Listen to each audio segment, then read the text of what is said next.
മമ്മൂട്ടിയുടെ രേഖാചിത്രം സിനിമ തിയേറ്ററിൽ പ്രദർശിപ്പിച്ചുകൊണ്ടിരിക്കുകയാണ്. നല്ല സിനിമയാണ്. ഞാൻ തുടക്കം മുതലേ മിക്ക സിനിമകളും കാണുന്ന ഒരാളാണ്. ഈ സിനിമ ആദ്യത്തെ ദിവസം കാണാൻ പറ്റിയില്ല. അപ്പോൾ പലരും കണ്ടവരെല്ലാം എന്നെ വിളിക്കുന്നു, സാറേ നിങ്ങളതിൽ അഭിനയിച്ചിട്ടുണ്ടല്ലോ, നിങ്ങളുടെ പേരുണ്ടല്ലോ, പക്ഷെ അതിൽ പള്ളാശ്ശേരി എന്നാണല്ലോ കൊടുത്തിരിക്കുന്നത് എന്ന് വെച്ചിരിക്കുന്നത്. ആ പള്ളാശ്ശേരിയാണെന്ന് പറഞ്ഞിരിക്കുന്നത് നാനയെ പ്രൊജക്റ്റ് ചെയ്തിട്ടുണ്ട്. മലയാള സിനിമയിലെ തലതൊട്ടപ്പനായിരുന്നു എന്ന് പറയുന്നുണ്ട്. മാത്രമല്ല ആ കാതോട് കാതോരം എന്നുള്ള സിനിമയിലാണ് മമ്മൂട്ടിയുടെ അവസാന ഇൻ്റർവ്യൂ താങ്കൾ എടുത്തതെന്നാണ് പറയുന്നത്. അത് കാതോട് കാതോരത്തിലെ അല്ല. ഇതേക്കുറിച്ചാണ് ഇന്നത്തെ വീഡിയോ. ഫിലിമി പ്ലസിലേക്ക് എല്ലാവർക്കും സ്വാഗതം.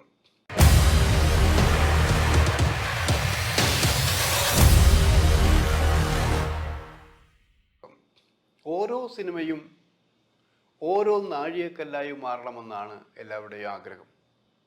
ഇപ്പോഴത്തെ ചർച്ചാ വിഷയം രേഖാചിത്രമാണ്. രേഖാചിത്രത്തിന് എന്താണ് പ്രത്യേകത എന്ന് ചോദിക്കുന്ന ഒറ്റ കാര്യമേ പറയാനുള്ളൂ, തിയേറ്ററിൽ പോയി കണ്ടിരിക്കണം. അതാരുടെ സിനിമയാണ്? ഒറ്റ വാക്കിൽ അത് മമ്മൂട്ടിയുടെ സിനിമ.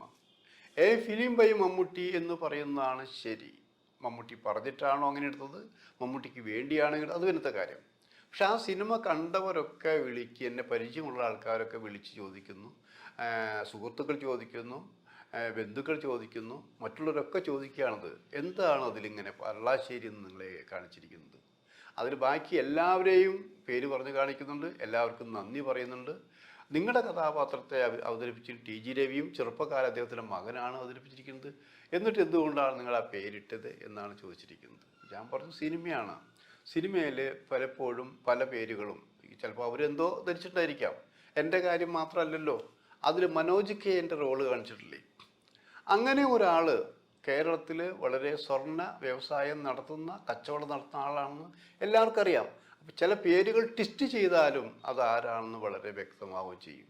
മനോജ് കെൻ്റെ രൂപം കൂടി കാണുമ്പോൾ ആ ആളാണ് വളരെ വ്യക്തമാണത്. പക്ഷെ എന്നെക്കുറിച്ച് പറഞ്ഞാൽ എനിക്ക് നെഗറ്റീവായി എനിക്ക് ഒരാളെ വിമർശിക്കാനുള്ള അവകാശം പോലെ തന്നെ മറ്റുള്ളവർക്ക് എന്നെ വിമർശിക്കാനുള്ള അവകാശം ഉണ്ടായിരിക്കാം. പക്ഷെ അത് നിലവാര തകർച്ച ഉണ്ടാകരുത് മാത്രമേ ഉള്ളൂ. ഇതിലിപ്പോൾ ഞാൻ കണ്ടപ്പോൾ എനിക്ക് ഇഷ്ടമായി എന്നുള്ളതാണ്. കാരണം ഞാൻ എൻ്റെ സ്വഭാവം തന്നെയാണത്. ഞാനതിൽ മദ്യപിക്കുമെന്നോ കാശ് മേടിക്കുന്നോ മറ്റു പഴകി എഴുതുന്നില്ല. ഞാൻ എൻ്റെ കാര്യങ്ങൾ എനിക്കെന്ത് മെഗാസ്റ്റാറിന് പേരുണ്ടാക്കി കൊടുത്തത് ഞങ്ങളാണത്. അപ്പോൾ തുടക്കം മുതൽ മമ്മൂട്ടിയുടെ ഇൻ്റർവ്യൂ കാതോട് കാതോരത്തിലാണെന്നാണ് നിങ്ങളൊക്കെ ഇതിൽ ധരിച്ചത്. അല്ല, മമ്മൂട്ടിയുടെ ഇൻ്റർവ്യൂ 1980 തുടക്കം മുതലേ തന്നെ ഞാൻ എടുത്തു തുടങ്ങിയിട്ടുള്ളതാണത്. ഇത്രയും വർഷമായി എന്ന് ആലോചിക്കണം.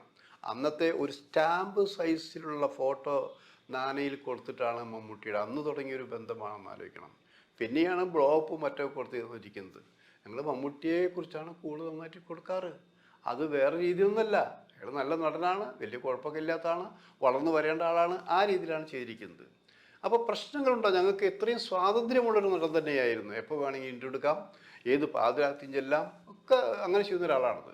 അങ്ങനെയുള്ളൊരു മമ്മൂട്ടി ഈ ഇതുപോലെ കാതോട് കാതോട് എന്ന് പറഞ്ഞാൽ ഭരതേട്ടൻ്റെ പടം, അതിങ്ങനെ ലൊക്കേഷൻ അതിമനോഹരമായ ഏർക്കാട് സൈസുള്ള വളരെ മനോഹരമായ ലൊക്കേഷനാണ്. വളരെ വലിയ കുന്നിൻപുറം, അത് ആകാശവും കുന്നും ഇങ്ങനെ മുട്ടിയിരിക്കുന്ന പോലെ തോന്നും. അവിടെ ഉണ്ടായിരുന്ന ഒരു ലൊക്കേഷനുകളായിരിക്കും വളരെ മനോഹരമായിട്ട്. അതിൽ റോയ് P. തോമസും അടക്കം സജീവനൊക്കെയാണ് സെറ്റിട്ടിരിക്കുന്നത്. ശരിക്കും അത്ര മനോഹരമായിരുന്നത്. അത് 2-3 ദിവസം അവിടെ താമസിച്ചിട്ടുണ്ട്. അന്നൊക്കെ ഞങ്ങൾക്ക് ഇൻ്റർവ്യൂ എടുക്കാൻ വെച്ചാൽ എപ്പോഴും നോട്ട് ഇൻ്റർവ്യൂ മാത്രമല്ല, നമ്മൾ ഓരോ ആർട്ടിസ്റ്റിൻ്റെ കിട്ടാവുന്ന ഞങ്ങളെ കണ്ടതും കേട്ടതെന്നുള്ള പങ്ക്തിയിലുണ്ടായിരുന്നു. അരവണ രഹസ്യം ഉണ്ടായിരുന്നു, ഗോസിപ്പ് ടൈപ്പ്, അത് എല്ലാം ശേഖരിക്കുന്നതാണത്. പക്ഷേ അവിടെ വെച്ചിട്ടല്ല ഞാൻ മമ്മൂട്ടിയുടെ അവസാനത്തെ ഇൻ്റർവ്യൂ എടുത്തത് എന്ന് പറയാൻ വേണ്ടിയിട്ടാണ് ഇരിക്കുന്നത്. കാരണം ഈ സിനിമയെക്കുറിച്ച് കൂടുതൽ പറയാൻ വേണ്ടിയിട്ടല്ല. അവസാനം ഇൻ്റർവ്യൂ എന്ന് പറയാൻ കാരണം IV ശശി സംവിധാനം ചെയ്ത, T. ദാമോദരൻ എഴുതിയ മലബാർ കലാപത്തെ ആസ്പദമാക്കിയൊരു ചരിത്ര സിനിമ എടുത്തിട്ടുണ്ട് 1921. അത് മലബാർ കലാപം ചരിത്രം എന്ന് പലർക്കും പല അഭിപ്രായ വ്യത്യാസം ഉണ്ടായിരിക്കാം. കാരണം ജാതിയുടെയും മതത്തിൻ്റെയും അടിസ്ഥാനത്തിനായുള്ള ചരിത്രങ്ങൾ പോലും ഉരുത്തിരിഞ്ഞു വരേണ്ടതെന്ന് തീരുമാനിച്ചിട്ടുണ്ട്. പക്ഷെ എന്തായാലും ആ സിനിമയ്ക്ക് ആയിരക്കണക്കിന് അഭിനേതാക്കൾ, അതായത് ആർക്ക് ചെന്നാലും അഭിനയിക്കാം, അങ്ങനെ അത്രയും ബൃഹത്തായ ഒരു സിനിമയായിരുന്നു. ആലോചിക്കണം, അതിൽ അഭിനയിക്കാത്തൊരാരാണ് എണ്ണിയൊക്കെ? എല്ലാവരും അഭിനയിച്ചിട്ടെന്ന് പറഞ്ഞാൽ എല്ലാവരും അഭിനയിച്ചിട്ടുണ്ട്. അപ്പം അന്ന് തിരക്ക് പല ഭാഗത്ത് അസിസ്റ്റന്മാരൊക്കെ 4-5 വേർതിരിഞ്ഞിട്ടാണ് ഷൂട്ട് ചെയ്തുകൊണ്ടിരുന്നത്.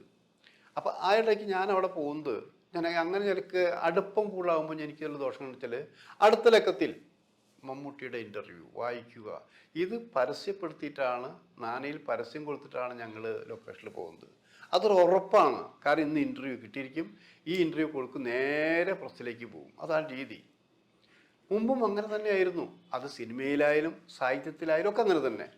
ഇവിടെ ചെന്ന് തിരക്കിനിടയിൽ അപ്പം മമ്മൂട്ടിക്കൊരു സ്വഭാവമുണ്ട്. ഈ നമ്മുടെ ശരിക്കും ആ ചെമ്മീൻ സിനിമ കാണുമ്പോൾ കൊട്ടാരക്കര സീത നായർ കഥാപാത്രമില്ലേ, അതാണ് ശരിക്കും മമ്മൂട്ടി ശരിക്കും സ്വഭാവം. നാലാൾ കാണുമ്പോൾ മമ്മൂട്ടി ഒരു ഗമ കൂടുതലാണ്. മമ്മൂട്ടി ഒരു ഇൻ്റർവ്യൂ ആണല്ലോ, പറ്റില്ല, എന്ത് പറ്റില്ല, തൻ്റെ പേരിട്ടായി ഇത് ഇൻ്റർവ്യൂ നമ്മൾ ഇതൊക്കെ ലെറ്റർ എഴുതിയിട്ട് വന്നിരിക്കും, അടുത്തിലൊക്കെ മമ്മൂട്ടി ഉണ്ട്. ആ ഇൻ്റർവ്യൂ ആയിരിക്കും, തനിക്കറിയാലോ അതിനെ കുറിച്ച്, എനിക്കിപ്പോൾ ഇൻ്റർവ്യൂ ഇല്ല, ഇതെല്ലാം അവസാനത്തെ ഇൻ്റർവ്യൂ ആണ് എന്നൊക്കെ പറഞ്ഞു. ഇൻ്റർവ്യൂ തരുന്നോ ഇല്ലയോ? ഇൻ്റർവ്യൂ തരാൻ പറ്റില്ല ഞാൻ പറഞ്ഞില്ലേ. ശരി, ഓക്കെ. കുറച്ച് ഇരുന്നു. ഞാൻ പറഞ്ഞു, മമ്മൂട്ടി തമാശയല്ല അത്, നിങ്ങളെക്കുറിച്ച് A to Z എല്ലാ കാര്യങ്ങളും എനിക്കറിയാം. നിങ്ങളിപ്പോൾ എൻ്റെ ഇൻ്റർവ്യൂവിൻ്റെ ടൈറ്റിലും പറഞ്ഞു കഴിഞ്ഞു. എന്ത് പറഞ്ഞു? എൻ്റെ അവസാനത്തെ ഇൻ്റർവ്യൂ ആണെന്ന് പറഞ്ഞു കഴിഞ്ഞു. ഇയാളപ്പോൾ ചീത്ത വിളിച്ചു കേട്ടോ, സ്നേഹം കൊണ്ടാണ്. ചീത്ത വിളിച്ചിട്ടാ, ഓ ശരി. ഞാൻ പറഞ്ഞു, നിങ്ങൾ പറഞ്ഞ എല്ലാം ടൈപ്പ് ചെയ്തിട്ടുണ്ട്. അപ്പോൾ ഞാൻ എന്നൊക്കെ ടേപ്പ് റെക്കോർഡൊക്കെ ഓൺ ചെയ്തിരിക്കുന്നത് പേടിപ്പിക്കാനാണ് സത്യത്തിൽ, ദുരുദ്ദേശമൊന്നുമില്ല. ഞാൻ ടൈപ്പ് ചെയ്തിട്ടുണ്ട്, എന്തെങ്കിലും ചെയ്യും. അപ്പോൾ ആ ഒരു വിശ്വാസമുണ്ട്. എന്തെങ്കിലും ചെയ്യ് എന്ന് പറയുമ്പോൾ അതൊരു വിശ്വാസമാണെന്ന് ആലോചിക്കണം. ചതിക്കുകയില്ല, ചതിക്കാത്ത മാധ്യമ പ്രവർത്തകനാണ് ഞാനെന്നുള്ള വിശ്വാസം പലർക്കും ഉണ്ടായിട്ടുണ്ട്. അത് ഞാൻ തകർത്തിട്ടില്ല. ഞാൻ അന്ന് സംസാരിച്ച് വേണ്ടി പോട്ടെ, നമുക്ക് ഇൻ്റർവ്യൂ അടിച്ചിരുമ്പോൾ കാണുമെന്ന് പറഞ്ഞു. അപ്പോൾ ഇയാളുടെ കുറേ മുമ്പ് ഞാൻ കൊടുത്തത് പോസിറ്റീവ് വശങ്ങളെല്ലാം വെച്ച് അതിമനോഹരമായൊരു ഇൻ്റർവ്യൂ കാച്ചി. എനിക്ക് എഴുതാണ്ട് പറ്റില്ല, കാരണം ഞാനത് അനൗൺസ് ചെയ്ത് പോന്നിരിക്കുകയാണത്.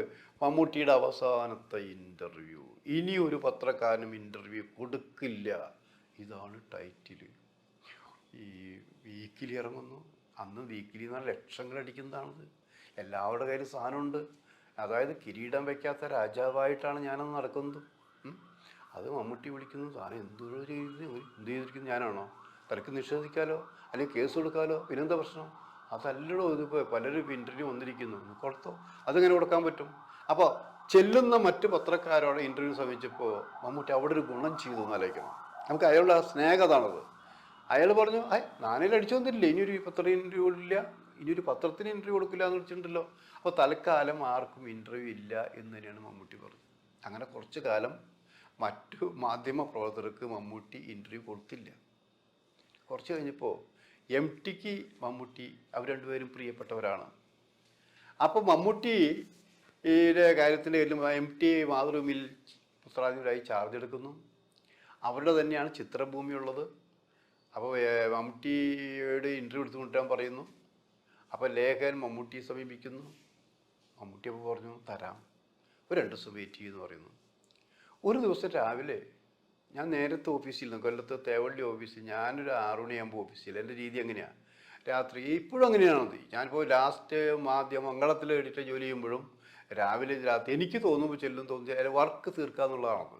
സമയം വെച്ച് ഞാൻ എൻ്റെ ജോലി ചെയ്തിട്ടില്ല എന്ന് വയ്ക്കണം. നേരത്തെ ചെല്ലും. ഇപ്പോൾ രാവിലെ സംവിധായകൻ K മധുവിനോടൊപ്പം മമ്മൂട്ടി വന്നിരിക്കുക. അതായത് നിങ്ങളിപ്പോൾ കണ്ടൊരു കാറുണ്ടല്ലോ, ഇപ്പോൾ ഈ കണ്ട രേഖാചിത്രത്തിൽ കണ്ട, അതാണ് മമ്മൂട്ടി ഒറിജിനൽ കാർ. അന്നത്തെ കാറാണത്. ആ കാറിൽ 2 പേരും എന്ന് പറഞ്ഞാൽ വന്ന് ഇയാൾ ചാടി ചൂടോടെ നമ്മൾ സ്നേഹപൂർവ്വം പറയില്ലേ, അന്ന് പോലെ ഇൻ്റർവ്യൂ എടുക്കുക. മനസ്സിലായില്ല, എൻ്റെ ഒരു ഇൻ്റർവ്യൂ എടുക്കോ, എന്തിന്, താൻ മറന്നാ?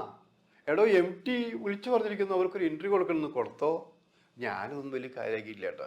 അല്ല, താനത് ഇൻ്റർവ്യൂ അടിച്ചിട്ടില്ലേന്ന്, അവസാനത്തെ ഇൻ്റർവ്യൂ, ഇനി ഒരു പത്രക്കാരൻ ഇൻ്റർവ്യൂ കൊടുക്കില്ല, ഇനി കൊടുക്കുകയാണെങ്കിൽ നാനയ്ക്ക് വീണ്ടും ഇൻ്റർവ്യൂ കൊടുത്തിട്ടേ കൊടുക്കുള്ളൂ പറഞ്ഞിട്ടുണ്ടായില്ലേ? ഓ, അതാണോ കാര്യം? ഞാൻ അത്ര കാര്യമാക്കി ഉണ്ടായില്ല.